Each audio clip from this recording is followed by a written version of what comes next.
The year is 1986. You and your boys just finished watching Pretty in Pink in theaters and you're all feeling a lot of emotions in your bodies right now. While Tears for Fears Everybody Wants to Rule the World blares from the speakers in your mom's Honda Accord, your pal Ricky leans over and says, "Hey, let's go back to my place. My dad's got Back to the Future on VHS, you little bitch." I don't know why I'd call his friends a little bitch, but when you and your boys turn on the TV set at Ricky's house, you're greeted with this commercial. "It's the Legend of Zelda and it's really rad. Those creatures from Ganon are pretty bad.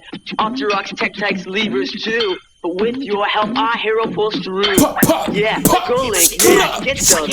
You go and get your hands on that beautiful gold cartridge, pop that bitch in your nest, boot it up, type in your mother's maiden name, then die pretty quickly because it's a very hard game. But wait a second, what is this save you speak of?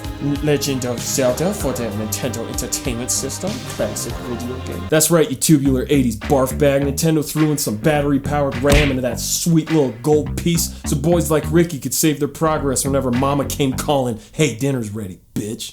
I don't know why the mom would say bitch. Before this monumental moment, saving didn't exist on home consoles. Video games were still evolving from the arcade, designed to be relatively short, but hard as frick. Basically, the format was, if you can't beat this in one sitting, you suck butt, loser. Get out of here, penis breath. But as video games started to become longer and more complex, Ricky's need to bookmark his progress in Mega Man 2 became a necessity. And while Nintendo was the first to implement a save feature in console gaming, there was already a form of saving in the shape of passwords. Like when your pal Ricky accomplished some shit in Mega Man 2, he'd get a password so he wouldn't have to do it again. And while most games in the next generation of the Genesis NES would adopt the battery-powered RAM save feature that was introduced in The Legend of Zelda, some games still chose to go the password route, like Mega Man X. But that's enough history lesson. I ain't no damn geometry teacher. We're not here to solve for Mega Man X and Y. Cause now the question isn't so much, can you save your game? It's, wait a second, the game doesn't save my progress every 5 seconds after I do the most mundane things?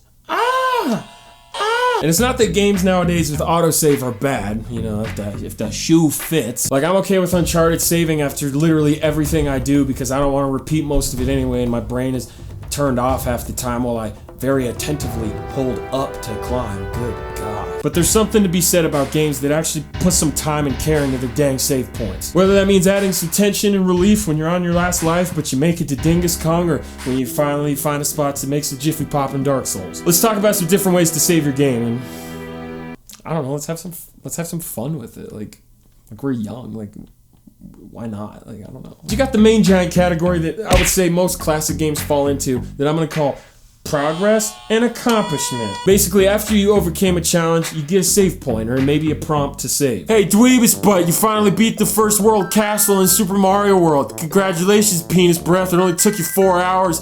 Want to save, dipshit?" But some games get a little more creative with it, having the save feature be a physical object within the cyber realm. This is also known as the save point. Save points are the freaking coolest because they not only give you something to look forward to, so that when you see this weird ass question mark thingy in Final Fantasy VII, you could be like, "Oh, thank God. My materia was getting nervous." But they also provide an opportunity to add some depth to the game world. Like the previously mentioned Dark Souls Bonfire, the glowy couch, and Horn Boy, where the titular character and his lady friend can sit and bond and talk about the NFL or hiking or whatever the frick it is they have in common. Ancient curses, perhaps? I don't know. I'm not Alex Hitchens. Or maybe the save point is an entire room, like in Super Metroid or the Resident Evil save rooms I briefly touched on in my video game music video, that give you some nice solace from the kissy flesh boys and give you an opportunity to work on the next chapter of your novel. Chapter 12.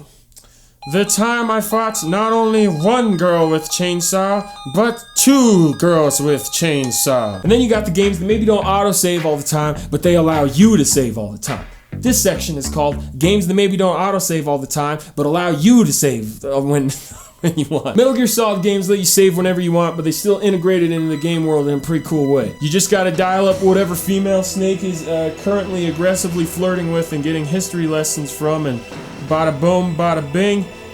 Save the thing, main lane. Or in the 3D Zelda games, you can save whenever the heck you want. You open the item screen, hit the B button, and hear that nice, comforting sound. Side note, I don't think I've ever seen anyone play Ocarina of Time and not save at least twice or 3 times before they turn off the N64, just in case. And of course there's games with the quick save feature, allowing you to live parallel lives where in one dimension, you just hit everyone in the penis. I guess really the point I'm trying to make with this video is how a save point can not only affect a game's difficulty, but maybe the atmosphere of it as well. Cozying up to some flames after going through hell to find a bonfire in Dark Souls is a very cherished memory of mine. Going back to your house in San Andreas and hitting that sweet, sweet floppy after you fricked your game up with a bunch of cheats. Finally finding a bed to sleep on in Fallout 4 survival mode after dying, I don't know, 200,000 times. If the game's got that tension, then the game also gets that relief.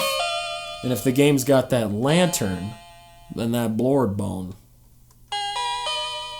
That's the one for me.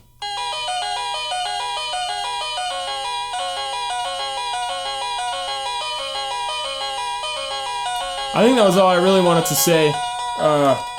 Join me next week to find out if I stick to the same video format. Spoiler alert, I probably don't. Jacob, dinner's ready. Please turn off that game. Ooh, but first I need to save. I don't even know what game I wanna play. Ooh, I'm gonna play the second Max Payne.